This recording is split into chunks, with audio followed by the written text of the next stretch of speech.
Before we begin, memory has been updated. This script follows your locked structure exactly. No subtitles, no fantasy tone. Gritty, grounded, escalating. 40 tons, not 40 tons of steel sitting politely on a factory floor. 40 tons of iron, steam, cable, and pressure, designed to move things that had never been meant to move at all. Forests don't come apart willingly. They resist, they snag, they twist, they break men. And yet, in the first years of the 20th century, entire mountainsides of timber were being dragged out of the woods as if the land itself had finally lost the argument. Not by horses, horses died. Not by men, men broke, but by a machine so heavy, so violent in its simplicity, that it didn't just improve logging, it erased the old way entirely. This is the story of the 40-ton iron beast that pulled whole forests off the ground and made every method before it obsolete overnight. The sound came first. Before you ever saw it, you heard it, a low metallic growl, uneven, rhythmic, punctuated by the hiss of escaping steam and the scream of cable under load. The ground trembled, not enough to knock you down, but enough that you felt it in your boots, enough to make trees shed snow from their branches like nervous animals. Men stopped working when they heard it, not out of fear, out of respect, because when this machine was moving, nothing else mattered. It was bigger than a steam donkey, stronger than a horse team multiplied 100 times over. It didn't wait for careful planning or gentle terrain. It didn't care if the slope was wrong or the soil was soft. If the cable could reach it, the log was coming out, whether the forest liked it or not. To understand why this machine mattered, you have to understand how bad things were before it arrived. At the turn of the century, America was devouring wood at a rate that bordered on insanity. Cities were climbing upward in brick and steel, but everything beneath that, framing,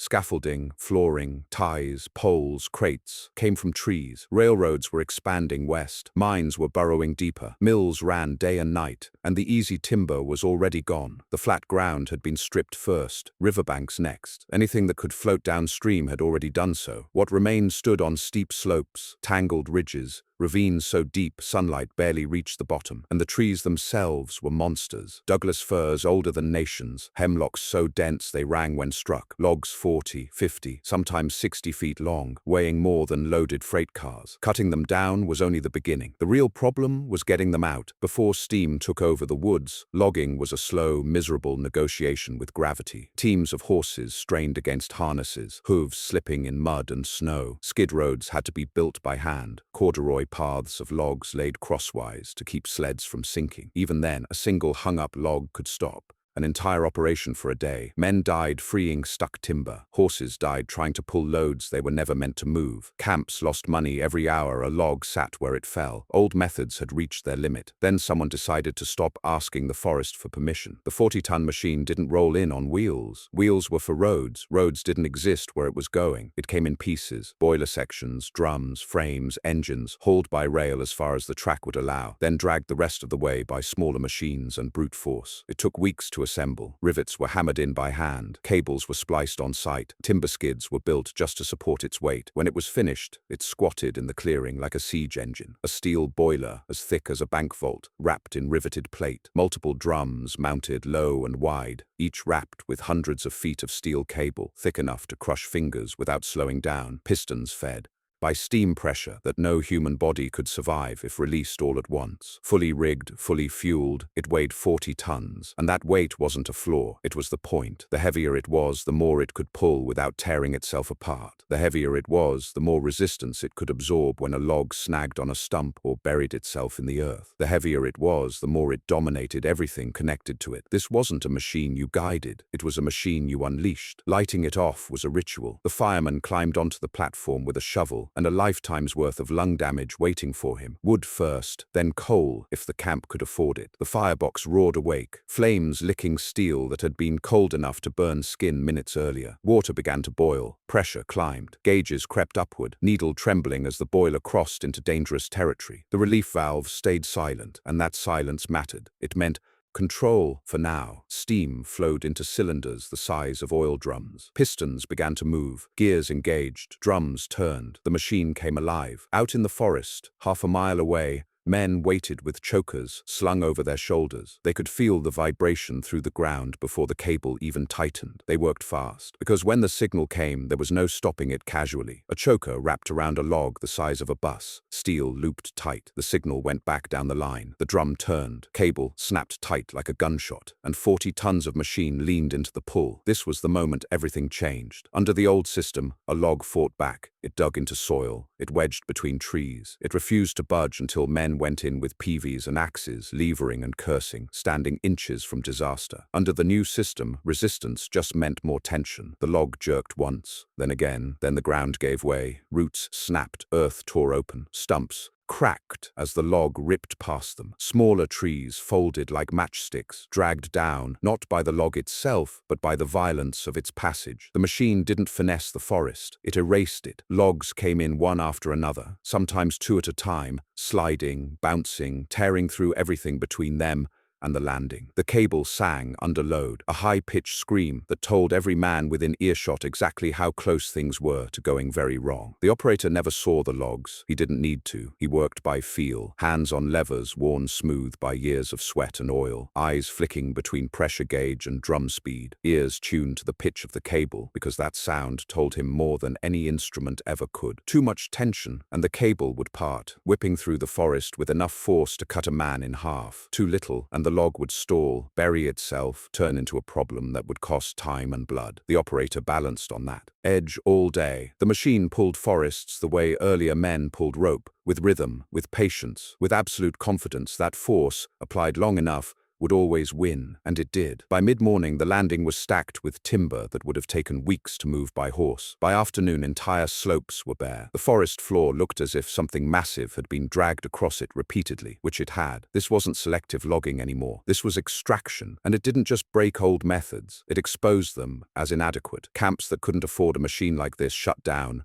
or were absorbed. Crews that relied on horses fell behind immediately. Timber buyers started demanding volume that only steam could deliver. The 40-ton Iron Beast didn't compete with the old way. It replaced it. But power like this came at a cost, and the men working around it knew that better than anyone. Every pull stored energy in steel. Every cable under tension was a loaded weapon. Every boiler cycle was a controlled explosion that could turn uncontrolled without warning. And when things went wrong, and they did, there was no margin. Cables snapped, drums overran, boilers surged, logs broke free and rolled downhill with nothing to stop them. Men learned quickly where not to stand. Some learned too late. By the end of the day, the machine sat steaming, blackened, streaked with sap and mud. The fire was banked, not extinguished, because starting from cold took too long, and tomorrow there would be more forest to move. The men walked back to camp exhausted, ears ringing, clothes soaked through with sweat despite the cold. They knew they'd done in one shift what used to take a week. They also knew they'd survived something that would try to kill them again in the morning, and tomorrow the machine would pull even harder. The first thing that changed wasn't the forest, it was the camp. Before the 40-ton machine arrived, a logging camp ran on.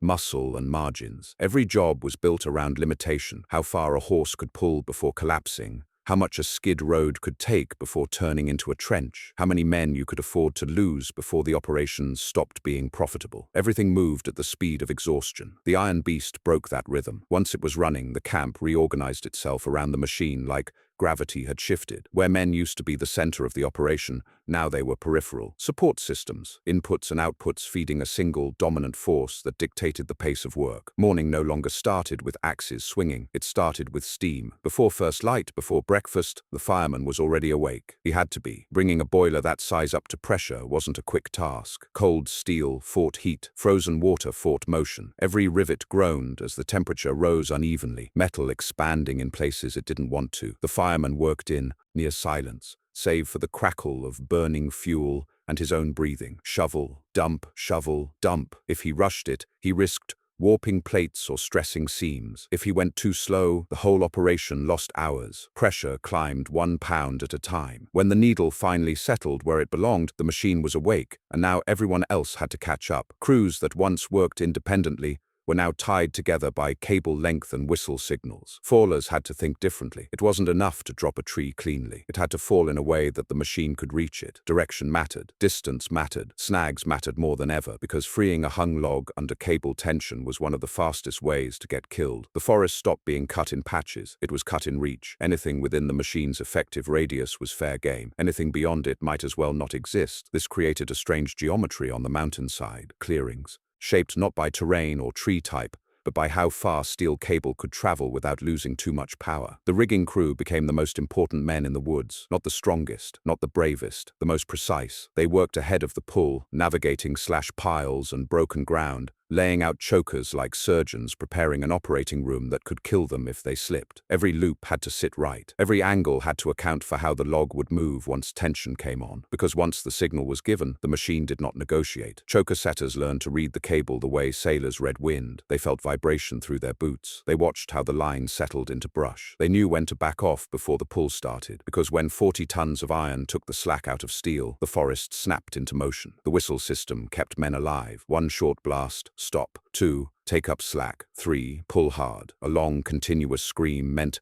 someone had made a mistake that might already be fatal. The whistle punk, often the youngest man in camp, stood where he could see both the rigging crew and the direction of pull. He relayed signals by feel and instinct because visibility was rarely perfect. Rain blurred distance, fog swallowed sound, snow muffled movement. A missed signal didn't just cost time, it cost limbs. The operator trusted the whistle more than his eyes. He couldn't see the log, he couldn't see the men. He felt load through the levers, through vibration traveling up steel and into his bones. When tension spiked suddenly, he had to decide whether it was a snag that would break free or the moment before a cable parted. Those decisions happened in seconds, and the machine remembered every mistake. Cable failures were never quiet. When steel finally gave up, it did so with violence stored from minutes or hours of tension. The line snapped back through brush and air faster than thought, stripping bark from trees, slicing through anything unfortunate enough to be in its path. Men learned to stand where the cable couldn't reach them, even if it failed. But the forest didn't always give you that choice. Stories spread fast in camp. A rigger cut clean through at the waist. A fireman killed by shrapnel when a drum flange failed. An operator crushed when a log rolled backward faster than the brake could hold. These weren't cautionary tales told to scare new hires. They were logistical realities. The machine also changed how logs moved once they reached the landing. Before, logs came in slowly, unevenly, a few at a time. Crews had breathing room. With steam, they arrived in waves. Heavy timber piled up faster than teams could process it. Decks grew taller. Loads grew heavier. Loaders worked closer to capacity limits than ever before. Every log represented stored danger. A poorly stacked deck could collapse. A rolling log could crush a man against another with no warning. And now,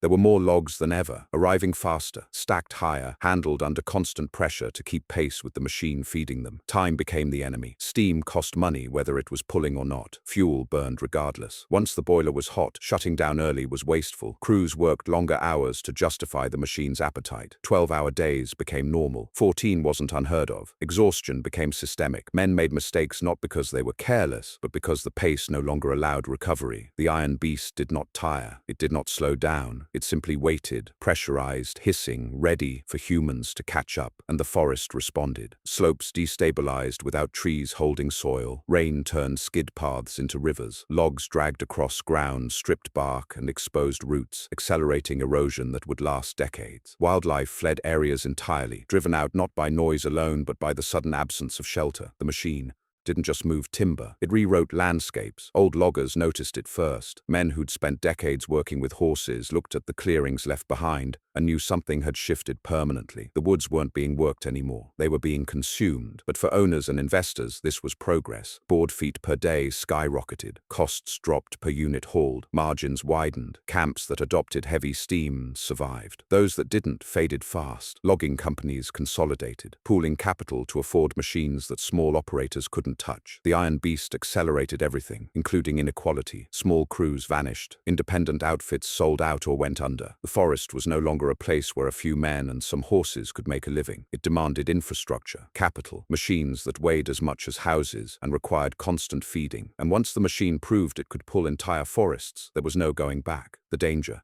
didn't slow adoption, it normalized it. Men accepted that working near 40 tons of moving iron meant a shorter life expectancy. Wages rose slightly, so did funerals. Camps developed informal rules: where to stand, when to run, what sounds meant get clear now, but there was no rule that could eliminate risk, only reduce it. As winter set in, the machine worked through snow that would have stopped any horse team cold. Logs slid easier, pulls grew longer, loads grew heavier, steam pressure stayed high in the cold air, making the machine even more efficient and even more unforgiving. The forest, stripped and scarred, lay silent behind it. Ahead there was always more timber, and the iron beast was just getting warmed up. The machine had limits, not moral limits, not environmental ones, mechanical limits, and the problem was no one ever knew exactly where those limits were until something failed violently enough to reveal them. On paper, the iron beast was simple: steam in, motion out, steel drums pulling steel cable, no electronics, no sensors, no automatic shutoffs. Everything depended on human judgment and materials that were being pushed far beyond what they were ever designed to endure. Out in the woods, paper meant nothing. Steam pressure fluctuated with temperature, fuel quality, and water level. Cable strength varied based on age, wear, hidden corrosion, and how many times it had already been stressed near its breaking point. Anchors, trees, stumps, buried dead men were only as strong as the soil holding them, and soil lied constantly. Every pull was an experiment. Most days the machine won. Some days the forest reminded everyone who was really in charge. Boilers were the heart of the beast, and also its greatest threat. 40 tons of machine revolved around a steel vessel, holding water just below the point where physics turned catastrophic. Riveted seams expanded and contracted with every heat cycle. Plates flexed microscopically, then a little, more than too much. The fireman watched the sight glass obsessively. Water level too low meant exposed steel, overheating, and rupture. Too high meant water carried into the cylinders, incompressible fluid slamming pistons designed for vapor. Either mistake could destroy the engine or the crew. Relief valves were the last line of defense. When they screamed, the sound cut through the forest like a warning siren from hell. Men dropped tools and ran without thinking, not away from the machine, away from the boiler, because when a boiler let go, it didn't fail politely. It detonated. Steel plates peeled back like flower petals. Superheated water flashed into steam instantly, expanding with explosive force. Shrapnel traveled hundreds of feet. Trees were stripped bare. Men closest to it were erased rather than killed. There were camps where the boiler crater remained long after the machine was gone, a scar in the earth where 40 tons of iron had briefly ceased to exist as a single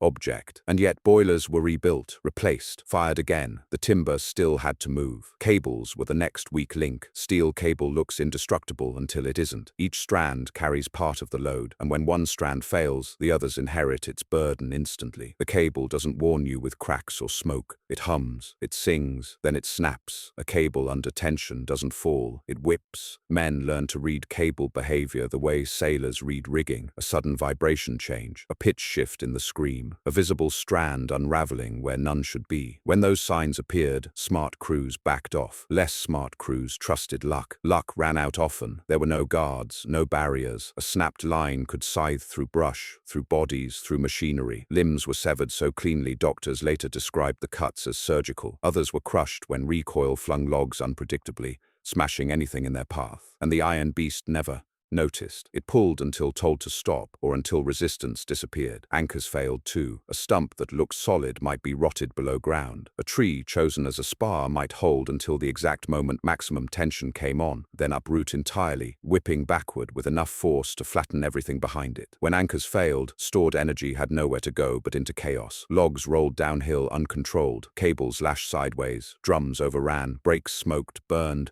sometimes caught fire. Friction brakes were blocks of wood pressed against spinning steel. They worked because wood charred instead of igniting, most of the time. Operators adjusted pressure constantly, balancing stopping power against the risk of setting their own machine ablaze. On steep ground, gravity joined the fight. When a log hung up uphill and suddenly broke free, it could surge forward faster than the drum could control. If the operator misjudged, the log would slam into the landing, pile, or machine itself with crushing force. Men were pinned, machines damaged, entire shifts lost. Still, the iron beast returned to work. Maintenance happened at night. Under lantern light, crews inspected cables strand by strand. Rivets were hammered tight, bearings were greased, cracked timbers were replaced. Everything was temporary. Everything was good enough until it wasn't. There were no spare parts warehouses. If something broke, you fixed it or fabricated it. Blacksmiths became indispensable. A good one could keep a camp running weeks longer than expected by turning scrap into solutions. Fatigue set in deep. Operators slept poorly. Firemen coughed constantly. Riggers moved with the stiffness of men twice their age. Hearing loss was universal. Steam hisses and cable screams never left their ears, even in silence. The forest watched. Rain softened slopes already stripped of roots. Snow hid hazards. Fog erased depth perception. In these conditions, judgment faltered, and the machine punished hesitation as readily as recklessness. There were days when the iron beast seemed cursed. Multiple failures back to back. Broken cable, followed by cracked drum flange, followed by boiler pressure problems. Crews whispered about bad ground, bad luck, bad omens. Superstition crept in because logic offered no comfort when steel behaved unpredictably. But no one suggested stopping. Stopping meant falling behind. Falling behind meant losing contracts. Losing contracts meant camp closure. Closure meant unemployment, or worse, trying to find work somewhere even more dangerous. So the machine kept pulling. It pulled through injuries, through funerals, through weather that turned the forest into a frozen trap. It pulled logs so heavy they should not have moved at all, defying methods that had failed for generations. And each success pushed crews to try more. Longer pulls, heavier bundles, steeper slopes, risk recalibrated upward every time the machine survived something it shouldn't have. The iron beast was teaching men the wrong lesson, that nothing was impossible until it was. Somewhere between the boiler pressure gauge creeping too high and the cable vibrating just a little too strangely, the line between mastery and disaster blurred completely. And when the machine crossed it, there was no warning loud enough to save everyone. By the time the iron beast reached its peak, logging no longer resembled the trade it had once been. It had become an industry in the truest sense of the word. Capital-heavy, mechanized, and indifferent to tradition. Camps that once moved with the seasons now operated on production schedules. Timber wasn't harvested when conditions were right. It was extracted whenever the machine could be kept alive. The 40-ton puller was no longer an experiment. It was the standard. Logging companies stopped asking if a slope could be worked and started asking how much steel it would take to work it. Entire hillsides were planned around machine placement. Spur lines were cut to feed steam. Landings were engineered instead of improvised. The forest became a system, and the machine sat at its center like a heart that never slept. Bigger camps followed. What had once been a few bunkhouses and a cook shack expanded into small industrial towns carved out of wilderness. Machine sheds, repair shops, fuel depots, water tanks elevated on timber towers. Everything existed to support steam. Men rotated in shifts now, not because the machine needed rest, but because the humans attached to it did. The boiler stayed warm around the clock during peak season. Letting it cool meant losing time, and time was no longer something owners were willing to waste. Steam ruled the clock. With scale came specialization. Fallers still cut trees, but they cut for machines now. Their job was to feed the beast efficiently, dropping timber in patterns that minimized rigging time and maximized pull efficiency. A poorly placed tree wasn't just a mistake.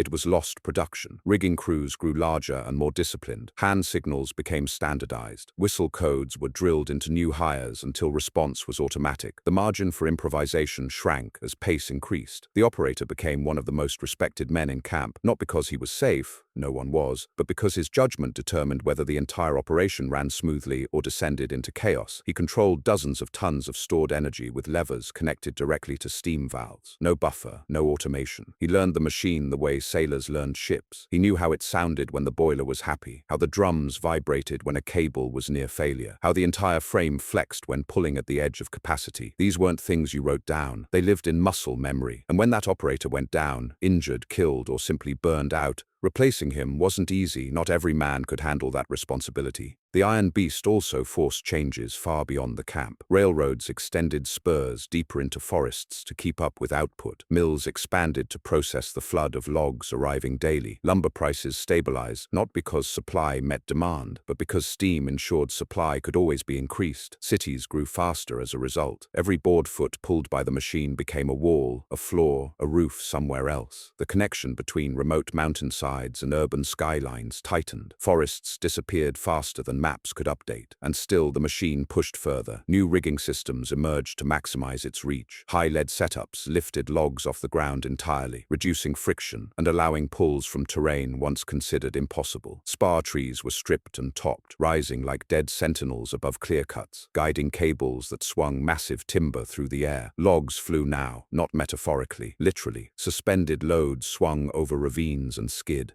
roads passing over men who worked beneath them with practiced indifference. They knew better than to look up. If something failed overhead, awareness wouldn't save them. The machine normalized danger through repetition. When you survive something every day, it stops feeling exceptional. Men learned to live beside violence the way others lived beside weather, acknowledged, prepared for, but never truly controlled. Production numbers climbed. So did injury rates. Companies tracked output meticulously. Deaths were recorded too, but differently. Accidents were expenses, delays, problems to be mitigated through training or replacement, not moral reckoning. A man killed by snapped cable was mourned briefly, then his job was filled. The machine waited patiently. Forests vanished in geometric patterns, visible from miles away. Straight edges, clean lines, clear cuts shaped by cable reach and landing placement rather than natural boundaries. Rivers filled with silt, slopes slid, regrowth, struggled in ground, compacted by repeated dragging of massive timber. No one called it destruction, they called it progress. But even at its peak, the iron beast was already living on borrowed time. Steam demanded constant attention, fuel logistics grew expensive, skilled labor became harder to find as younger men questioned the price paid in blood and hearing and lungs. New technologies loomed, internal combustion engines that promised similar power without boilers ready to explode. The machine sensed none of this. It pulled as it always had, 40 tons of iron leaning into cable, pistons cycling, drums spinning, the forest giving way one log at a time. But the industry around it was changing. Investors wanted efficiency without risk. Operators wanted cabs, not platforms exposed to weather. Crews wanted machines that didn't kill someone every season. The Iron Beast had broken old logging methods completely. Now something else was coming to break it. The Iron Beast didn't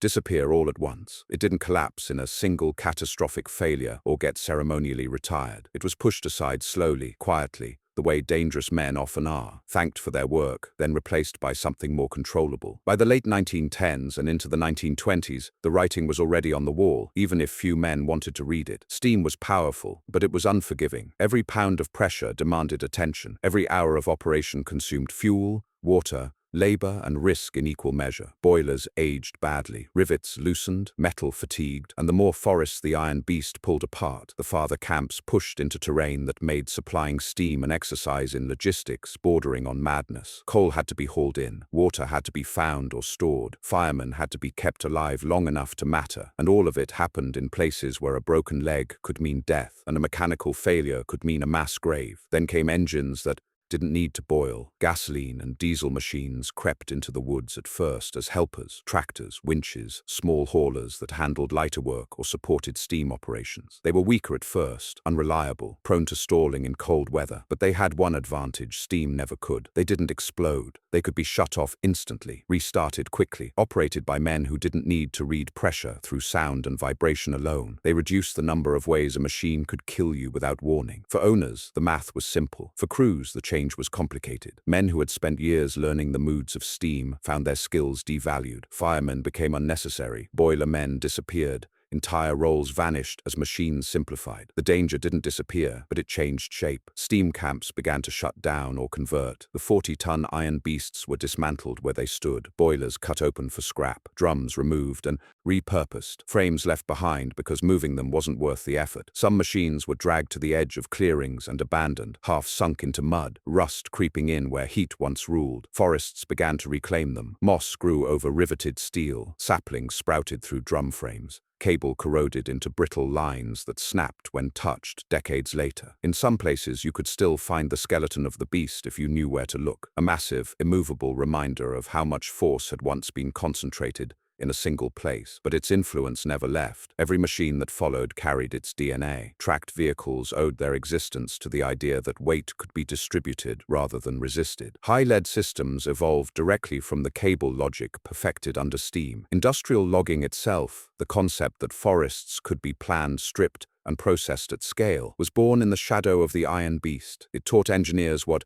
steel could survive. It taught companies what men would endure. It taught the industry that nature could be overwhelmed if you brought enough mass heat, and indifference to the task. The forests paid the price. So did the men. There are no statues for the firemen who fed boilers until their lungs failed, no plaques for riggers who lost legs to cables, or operators who guessed wrong once and paid for it forever. Logging towns faded, leaving behind cemeteries with dates clustered too closely together to be coincidence. And yet those men built the physical world that followed. Every city that rose in the early 20th century stood on timber pulled by machines like this. Every railroad tie, every mine support, every factory roof. They were framed by forests that did not fall. They were dragged. The iron beast did not care what it destroyed. It cared only that the cable stayed tight. That is its legacy. Not innovation, not romance, force, a 40-ton answer to a question that had been asked too many times. How much can you take before you break? The forest learned, the men learned, and eventually the machine learned too. It was never defeated. It was simply no longer needed.